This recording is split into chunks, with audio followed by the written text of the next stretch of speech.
Thank you, friends. It's a pleasure being here. And I'm going to talk about pregnancy and hypothyroidism, certain case based perspectives. Let's look at the first case. A 32-year-old lady, recently pregnant. The TSH is 6.1, so high. The free T4 is normal, and the anti TPO is positive. In case number two, we have a 37-year-old lady, again recently pregnant. The TSH is 4.2. The free T4 is on the low side, 0.8.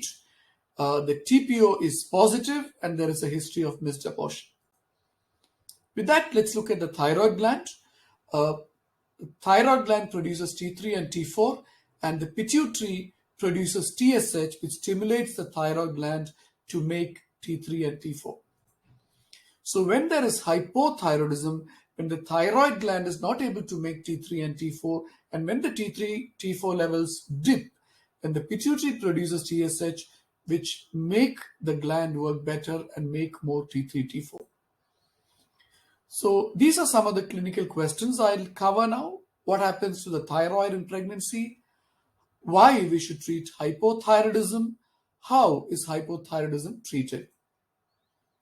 So the HCG is an important factor in thyroid gland in pregnancy because the HCG has a structure similar to TSH, and the HCG may even do the work of TSH, as I will discuss in the next few slides. The presence of HCG itself may stimulate the thyroid gland, and HCG levels are the mirror image of TSH in pregnancy. The second factor is the developing neonatal brain. The baby's thyroid gland develops after 3 months. So in the first 3 months, it is the mother's thyroid hormone that helps in fetal brain development. The third important factor is that there is a little bit of iodine clearance by the kidneys in pregnancy, mother's kidneys. So there is a relative iodine deficiency because the iodine demand is more. This might lead to a state of iodine deficiency and a slight goiter. These are the three important factors in pregnancy and the thyroid gland: HCG, the fetal brain, and sorry, not the neonatal brain, the fetal brain, and of course the kidneys, which excrete iodine, and therefore there's an iodine deficiency and the thyroid gland enlarges. So traditionally, the thyroid hormone is either free, as you can see on, I've used the hand to demonstrate the thyroid hormone, or as you can see on the right, the thyroid hormone may be bound to thyroid hormone binding globulin. But in hypothyroidism, what happens is that the thyroid hormone binding globulin levels rise. So the thyroid hormone binding levels rise, so the total thyroid hormone levels increase. But the free thyroid hormone remains normal, because when the free thyroid hormone dips, the pituitary is stimulated, and the increase in TSH will make the thyroid gland make enough free thyroid hormones. But these changes may not occur in a damaged thyroid gland. So these are the changes. The free T4 is a little stable, and the T4 goes up. So as I said, as the slide shows, HCG is a mirror image of TSH. In the upper panel, you will see the maternal thyroid hormone levels, and in the lower panel, you will see the fetal thyroid hormone levels. Now, as you can see, in the mother, the TSH goes down in the first half and then goes up, and the HCG goes up in the first trimester and then goes down. You can also see that the T4 goes up and the free T4 is a little stable, and you can see the thyroid hormone binding globulin also rises in the mother. In the panel below, you can see the fetal thyroid hormone levels, and there is an increasing trend of almost all the thyroid hormone levels and the thyroid hormone binding globulin and the TSH as pregnancy progresses. So we've looked at what happens to the thyroid in pregnancy. Now let's look at why we should treat hypothyroidism in pregnancy. This is a very old study by Haddo, published in the New England Medical Journal.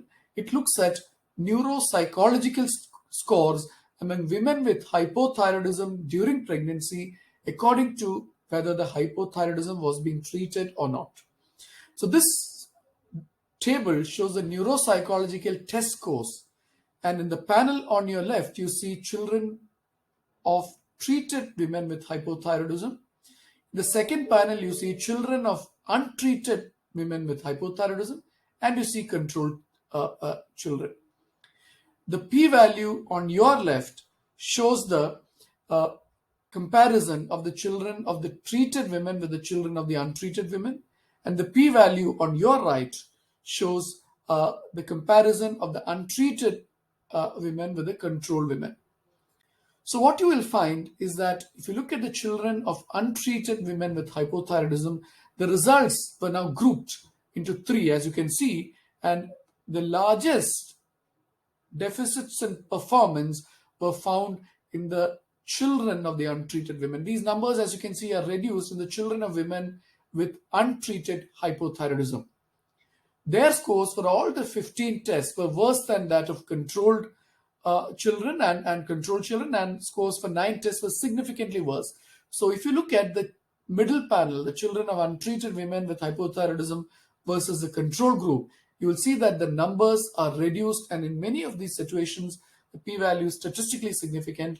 Lower neuropsychological test scores of children of mothers with untreated hypothyroidism, and the children's IQ scores, neuropsychological scores are lesser than control children.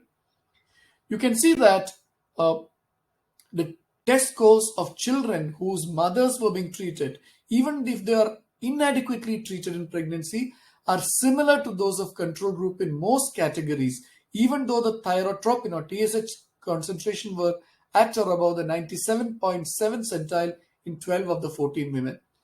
The serum thyroxine and free thyroxine in the 14 treated women were very similar to the concentration in the 48 women with undiagnosed hypothyroidism. So suggesting that if you treat the hypothyroidism, values are very similar to control, and even if you treat, and even if the TSH is not a target, if the T4 or free T4 is normal, still you may be a little safe in that situation. So again, we are not looking at children having mental retardation or something like that. Just a few IQ points is what you will find if you don't treat hypothyroidism in pregnancy with regard to the fetal brain. So this is another very important paper. This paper looks at levothyroxine treatment in youth thyroid women with pregnancy and autoimmune thyroid disease. So these women had autoimmune thyroid disease, but they had normal thyroid function and they were pregnant. And on your left, the panel called TPO-LT4, 57 people, they were people whose TPO was positive and were given levothyroxine. In the middle panel, as you can see, they were TPO positive, but they were not given levothyroxine.